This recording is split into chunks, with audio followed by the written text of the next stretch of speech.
Chả có cắn cái sân thế nào. Sân Vân Đình, sân ông Lông, chỗ chó. Sân đia rồi không? Không ai hiểu, chỉ người thợ cối hiểu. Đó là một thứ ngôn ngữ kỳ lạ thuộc làng Đa Chất, huyện Phú Xuyên, Hà Nội. Người ngoài làng muốn nghe phải có phiên dịch. Làng Đa Chất cách trung tâm thủ đô khoảng 40 km. Nơi đây đang lưu giữ một thứ ngôn ngữ kỳ lạ.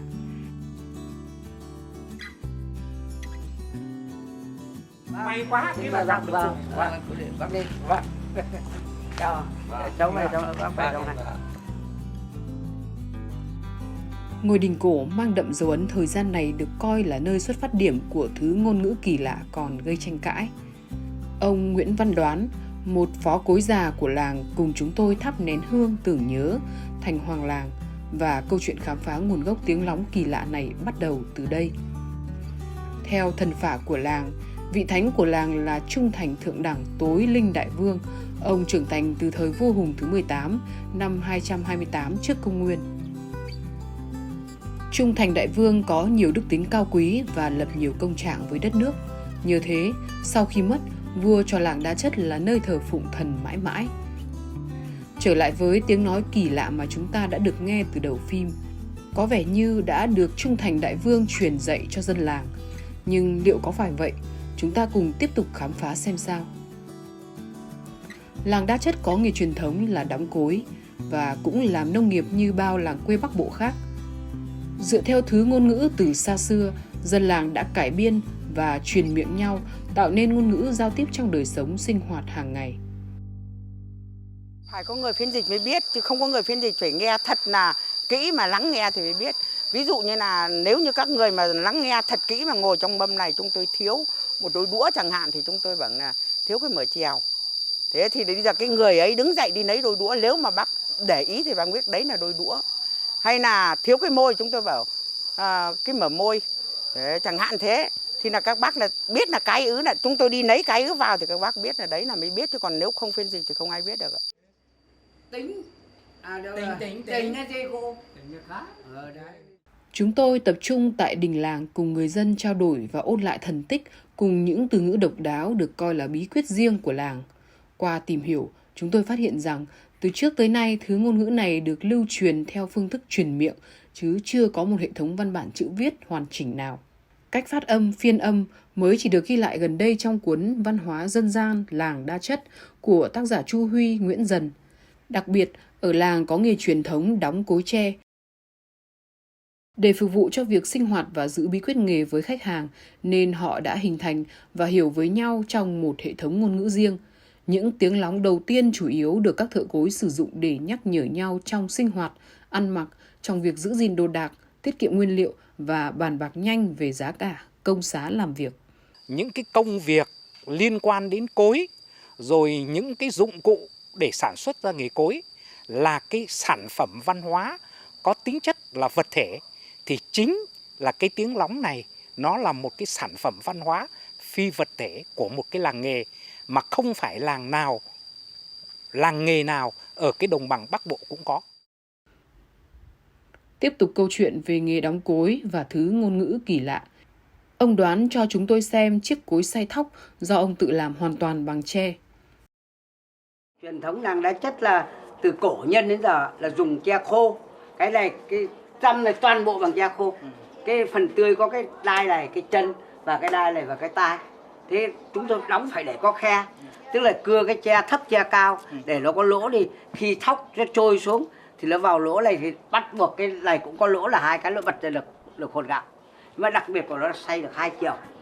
Thế cho nên có những bài thơ là tự các cụ tôi có chữ do nghiên cứu ra là cối đất có khe, cối tre có lỗ, kêu như sấm trên trời, chảy như sét ầm ầm, chín như bóc chắt, tức là như bóc con chim nó bóc chắt, rộng như con ong, cái hột gạo nó cao, mà truyền thống lâu đời, không biết từ bao trăm năm nay không biết là có cái nghề đóng cối của tôi lâu đời, mà hoàn toàn là đóng thật chặt ở dưới này và trên này, chứ còn chỗ này là phải đóng thưa thớt để cho nó cụ thể là đây ông nhìn đây, những răm to đóng dưới này, đóng lện ở dưới cho nó hở trên thành lỗ.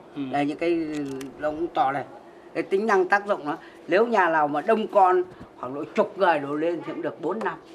còn cối đất chỉ được hơn năm thế là hả? nó bật ra. Thì- Vì đóng bằng đất nó không Khi mà lúa xay ra thành hạt gạo, thành hạt gạo thì nó sẽ thì nó chảy cả chấu xuống- lên gạo xuống. đây luôn. Vâng, xong xuống là cái dùng nia sang của mình, rồi dùng sang và mình sang lại. Vâng. Cái cối này nó thua cối đất là cối đất có khe nó chảy rất nhanh, nhưng cái này lại chậm, nhưng mà chậm chắc, nhưng lại rộng gạo, ngon cơm, không bị có đất.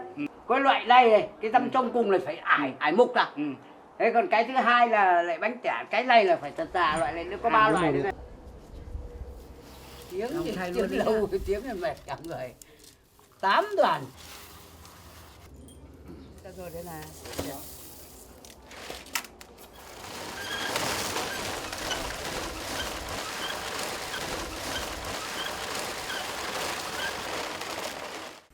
Chúng tôi cùng ông Đoán ôn lại một số nội dung về cách đóng cối tre.